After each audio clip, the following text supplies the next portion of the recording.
আসসালামু আলাইকুম বন্ধুরা, কেমন আছেন সবাই? যে যেখান থেকে আমার এই ভিডিও দেখছেন, আশা করি সবাই ভালো আছেন, সুস্থ আছেন। তো আজকে আমার যে ঘাস মারা স্প্রে দেওয়ার পরে, আমার ঘাস দমন করার পরে আমার যে দানার যে পরিস্থিতি, সেই পরিস্থিতি সম্পর্কে আজকে একটা রিভিউ করতে আসছি। আর প্লাস আমার একটা জমিতে আগে যে দানাটা দেওয়া হয়েছিল হাইব্রিড জাতের পেঁয়াজের, তো আগে যে বীজটা আমার বপন করছিলাম সেটা সম্পর্কে আপনারা দেখেন নাই, তো জাস্ট আমি ওইটার আজকে বপন করা হবে, তাই আজকে আমি সেই ভিডিওটা সেটাও রিভিউ করতে আসছি।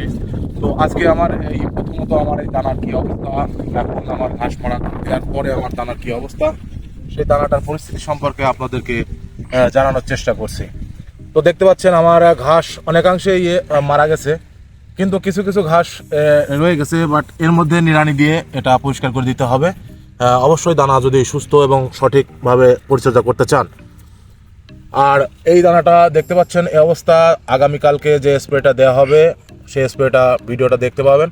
তো ওই ভিডিওটা আসার পরে, ওই স্প্রেটা দেওয়ার পরে আপনারা আগামী 10 থেকে 15 দিনের মধ্যে এই দানাটা লাগানোর মতো পরিশেষ হয়ে যাবে ইনশাল্লাহ। তো আজকে দানাটার ভিতরে এখন দেখেন দানা সুস্থ আছে, সবল আছে, কিন্তু ঘাস দমন ওষুধ দেওয়ার পরে এরপরে পিজিআর ইউজ করা হয় নাই। তো যার কারণে দানাটার এখনও সেরকম কোনো অগ্রগতি দেখতে পাচ্ছেন না।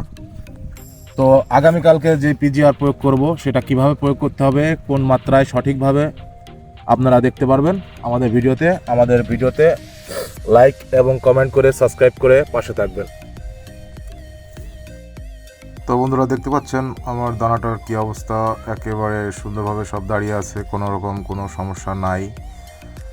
তাই আগামীকালকে পিজিআর প্রয়োগ করা হবে। তো এখন আপনাদের দেখানোর জন্য ভিডিওটা করা হচ্ছে যে আমার দানার কি পরিস্থিতি এখন। আর সামনে 10 থেকে 15 দিনের মধ্যে দানাটি লাগানোর উপযুক্ত হয়ে যাবে। তো বন্ধুরা, আমার আজকে যে পেঁয়াজটা লাগানো হচ্ছে সেই পেঁয়াজটার দানা হচ্ছে আমি 1 মাস আগে রোপণ করছিলাম। তো যার কারণে আমার আজকে পেঁয়াজটা লাগানো যাচ্ছে।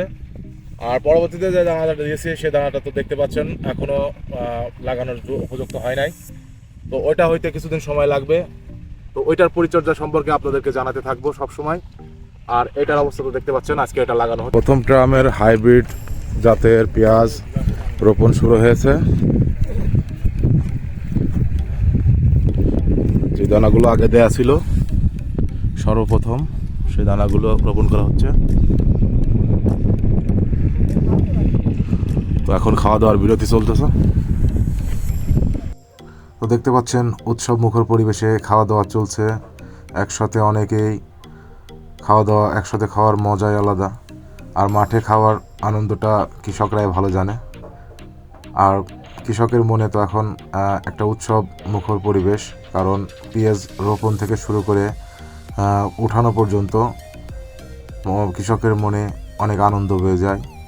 কারণ প্রতিটা সিজনের সব থেকে বড় একটা ক্ষেত হচ্ছে পেঁয়াজের ক্ষেত। তো এই ক্ষেতটা থেকেই কৃষক যেই টাকাগুলো পায় সেই টাকাগুলো সব থেকে বড় অ্যামাউন্টের হয় আর কি।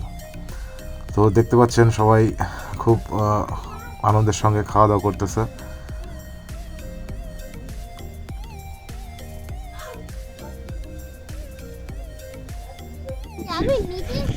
তো সব শেষে, সবার খাওয়া দাওয়া শেষে সবাই একটু বিশ্রামে গেল।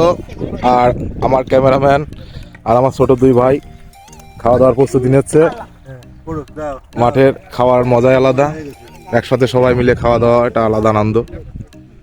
তো আমিও দেখি কিছুটা পাই কিনা আমার দুই ভাই খাওয়া শেষ হলে।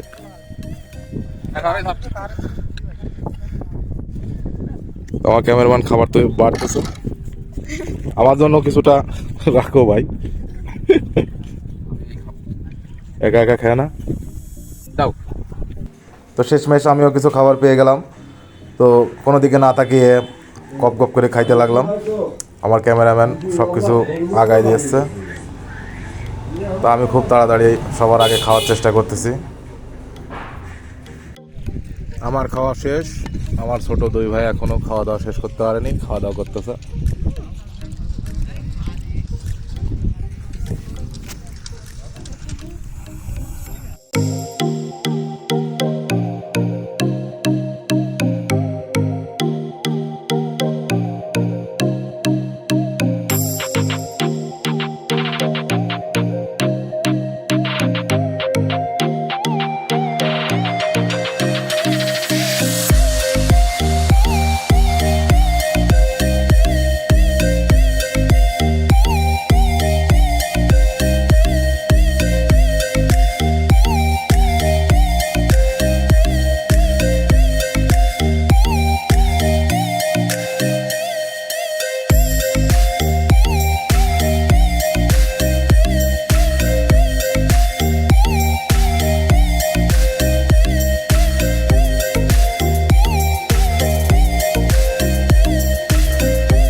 তো বন্ধুরা দেখলেন আজকে আমার যে অবস্থা আমার দানার, তো তাতে আমার দানা সুস্থ আছে, সবল আছে এবং খুবই গুরুত্বপূর্ণ বিষয় হচ্ছে আগামীকালকে যে স্প্রেটা দিব সেই স্প্রেটা সম্পর্কে জানার জন্য অবশ্যই আমার চ্যানেলটাকে সাবস্ক্রাইব করে রাখবেন, না হলে আপনারা ভিডিও পাবেন না।